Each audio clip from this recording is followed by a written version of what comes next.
Assalamualaikum warahmatullahi wabarakatuh. Anak-anakku, jumpa lagi pada pelajaran Akidah Akhlak materi Asmaul Husna Al-Qudus KD 3.24.2. Tujuan pembelajaran kali ini melalui video diharapkan anak-anakku 1. Mampu melafalkan Asmaul Husna Al-Qudus dengan benar. 2. Mampu mengartikan Asmaul Husna Al-Qudus dengan benar. 3. Mampu menunjukkan makna sifat Al-Qudus dengan benar. 4. Mampu meneladani sifat Al-Qudus dengan benar. 5. Mampu menyebutkan hikmah dari sifat Al-Qudus dengan benar. Anak-anakku, mari kita awali pelajaran kali ini dengan Al-Qudus yang berarti yang Maha Suci. Selanjutnya anak-anakku, kita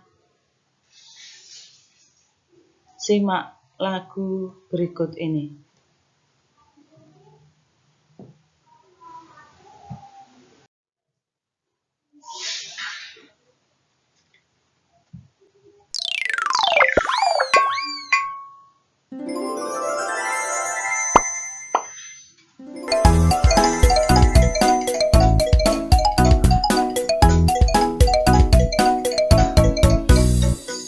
Al-Qudus artinya Allah Maha Suci, suci dari segala kekurangan, suci dari kelemahan dan ketidaksempurnaan, suci dari aib, suci dari bersekutu. Allah yang Maha Suci tidak sama dengan makhluknya.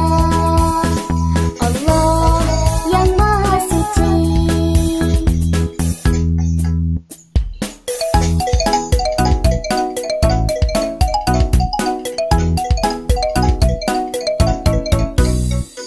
Al-Qudus artinya Allah Maha Suci, suci dari segala kekurangan, suci dari kelemahan dan ketidaksempurnaan, suci dari aib, suci dari bersekutu. Allah yang Maha Suci tidak sama dengan makhluknya.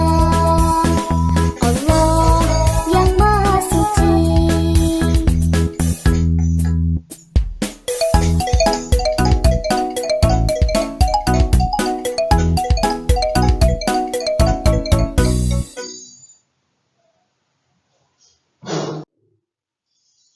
Bagaimana anakku setelah kalian mendengar lagu tadi?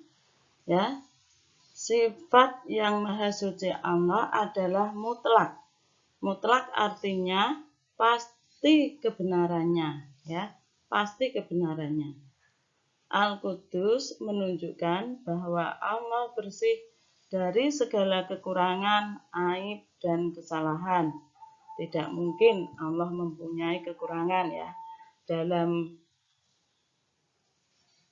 segala hal tidak mungkin mempunyai kekurangan. Allah tidak pernah mengantuk, tidak pernah tidur, dan tidak pernah melakukan kesalahan. Kalau Allah mengantuk, pasti ada catatan-catatan amal manusia yang kurang, ya. Atau kalau tidur, pasti ada yang tidak terurusnya. Allah bersih dari segala kekurangan, aib atau cacat dan kesalahan. Firman Allah dalam Al-Quran surat Al-Hasyr ayat 23 yang berbunyi, A'udzubillahi minasyaitonirrajim. Bismillahirrahmanirrahim. Huwallahu alladzi la ilaha illahu al-malikul quddusus salamul mu'minul muhaiminul azizul jabbarul mutakabbir. Subhanallahi amma yusyrikun. Yang artinya, Dialah Allah yang tiada Tuhan selain Dia, Raja yang Maha Suci, Al-Qudus, yang Maha Sejahtera, yang mengaruniakan keamanan, yang Maha Memelihara, yang Maha Perkasa, yang Maha Kuasa, yang memiliki segala keagungan.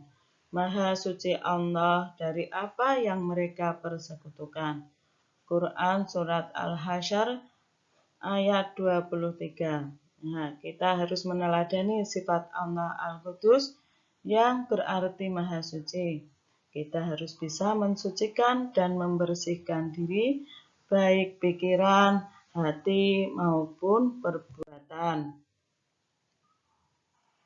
Meneladani sifat Al-Qudus dengan cara 1. Mensucikan hati dengan niat yang tulus dan berbuat baik kepada orang lain dimanapun dan kapanpun. Ya. Yang kedua, rajin melaksanakan sholat tepat waktu untuk membersihkan hati dari kemunafikan dan riya. Kemunafikan itu apa? Kemunafikan itu orang yang bermuka dua, pura-pura baik padahal hatinya kotor. Kalau riya itu apa? Riya itu pamer ya, pamer.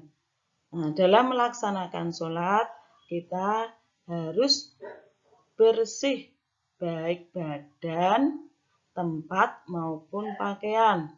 Bersih badan dengan cara harus berwudu dulu. Kalau tidak ada air, bisa dilakukan dengan bertayamum.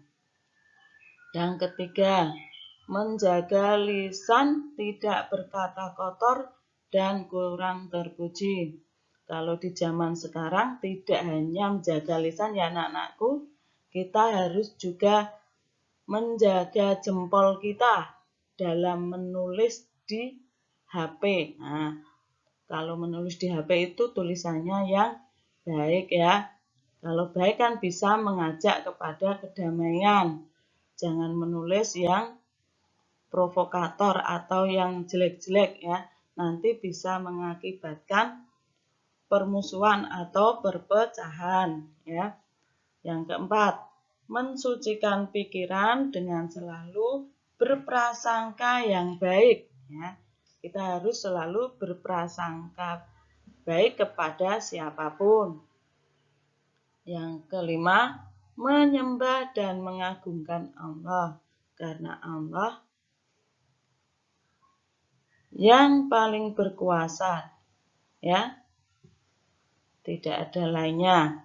Yang keenam, bertaubat jika kita berbuat kesalahan agar kita disucikan dari dosa. Yang ketujuh, bersyukur, berdoa dan meminta pertolongan kepada Allah Subhanahu wa taala karena kepada Allah lah tempat kita bergantung. Hikmah dari sifat Al-Qudus adalah 1. Kita dapat menikmati apapun tanpa berprasangka buruk karena Allah berdasarkan prasangka hambanya. Yang terpenting, kejadian apapun yang menimpa harus mengubah kita menjadi lebih baik.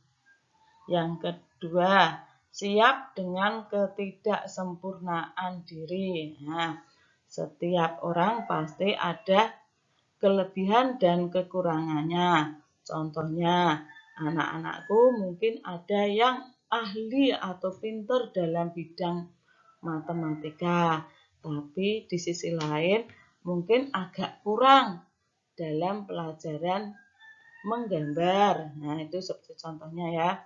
Yang ketiga, siap dengan segala kekurangan orang lain. Nah, begitu juga orang lain pasti memiliki kekurangan. Kita tidak boleh menuntut orang lain karena kekurangannya ya. Nah, seperti contohnya, kita tidak mungkin menuntut ikan untuk terbang. Nah, seperti ya. Semua orang pasti memiliki kekurangan dan kelebihan masing-masing. Makanya kita harus siap dengan ketidaksempurnaan dan segala kekurangan baik pada diri kita maupun pada orang lain. Demikian anak-anakku materi kita kali ini. Semoga bisa dipahami dan bermanfaat bagi kita semua. Tetap jaga kesehatan ya, dan semangat. Tugas dari Bu Guru menyanyikan lagu yang ada dalam video tadi. Boleh menurut versimu sendiri ya, bebas ya. Nah, direkam dan dikirim ke classroom ya. Sampai di sini anak-anakku, tetap semangat. Wassalamualaikum warahmatullahi wabarakatuh.